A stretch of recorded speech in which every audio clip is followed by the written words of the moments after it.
Duleep Singh was born in the palace at Lahore on the 4th of September, 1838. He was at once acknowledged by the Maharaja Ranjit Singh as his son, and much attention and kindness was shown to his mother, Rani Jinder or Chunda. After the death of the great Maharaja, which occurred when the child was about 10 months old, during the reigns of Karak Singh and Sher Singh, the young prince continued to reside in the palace under his mother's care. The Last Treaty of Lahore. March 29, 1849. We will leave Mr. Elliot to tell in his own words, the manner and purport of his mission. Next day at the appointed hour after the troops had been prepared against possible tumult, I proceeded to the Durbar, accompanied by Sir H. M. Lawrence KCB, and the gentlemen of the Residency, and escorted by a squadron of the bodyguard which Major Main had brought over by forced marches from Firozpur. We were met by the Maharaja Duleep Singh outside the gate of the citadel. After the usual salutations, and giving and taking of presents, we conducted the Maharaja to a seat at the end of the hall of audience, and took our place on either side of him. The Maharaja, who is endued with an intelligence beyond his years, and cannot be supposed to have been ignorant of the purpose for which the Durbar was now convened for the last time, conducted himself throughout with cheerfulness and self-composure. The hall was filled with spectators, who ranged themselves on each side of the center seats, the Europeans on the right, the natives on the left. The latter were in such numbers as almost to give cause that, with a view of courting popularity, the Council of Regency might refuse to abide by the terms which they had signed the evening before.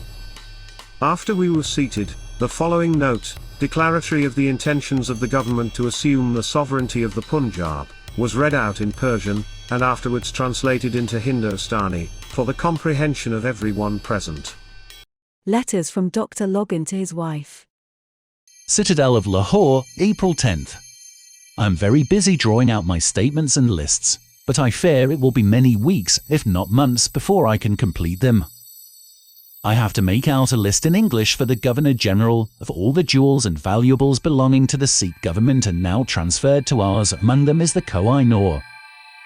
Besides this, which is pressing on me, I have to pay up and discharge all the old establishments of Ranjit Singh. I take care to look after the interest of my young charge, and, as far as I can, see that he has his luxuries and comforts as before. I have also to see that he is not robbed by people about him who only think of themselves in the universal burst-up that has taken place. Poor dear little fellow. So far, he seems mightily pleased with me, and I do hope we shall continue to like each other. He is very lovable, I think. Now that I know what I can keep for him out of the accumulated property, I must take care that his possessions are not diminished by robbery or pilfering. What he does not require to take with him I shall have sold for his benefit, and purchase company's paper for him.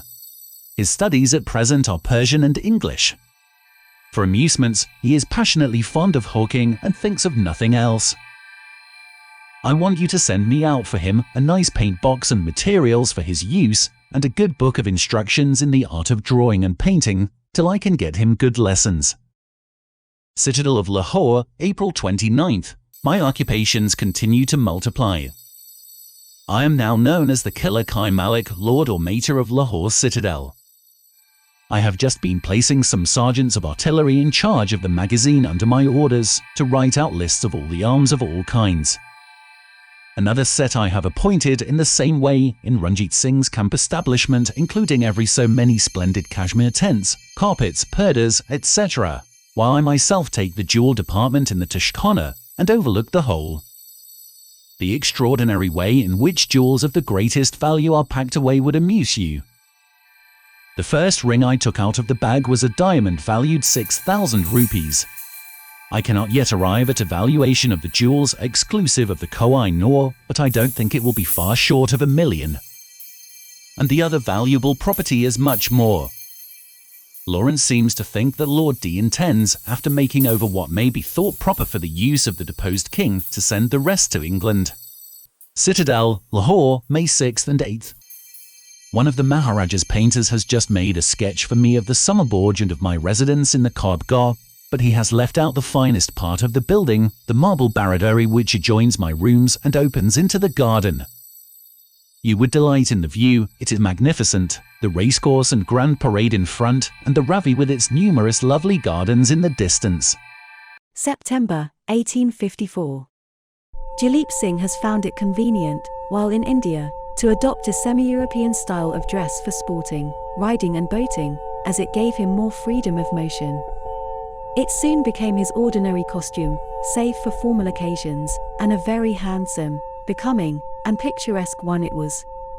It consisted of the Sikh, embroidered kurta, or cashmere tunic, and over that a single-breasted velvet coat, richly embroidered in gold, English trousers, with a striped PF gold embroidery down the seams. In his Sikh turban was a jewelled aigrette and 3 rows of large pearls round his neck. Frequently he has on other jewels besides these, but was never without the pearl necklace, and a pair of large emerald and pearl earrings. The Maharaja was made very happy during his visit to Osborne. The Queen and Prince Consort treated him with the most gracious kindliness, and all the royal children made much of him, treating him as if he were one of themselves.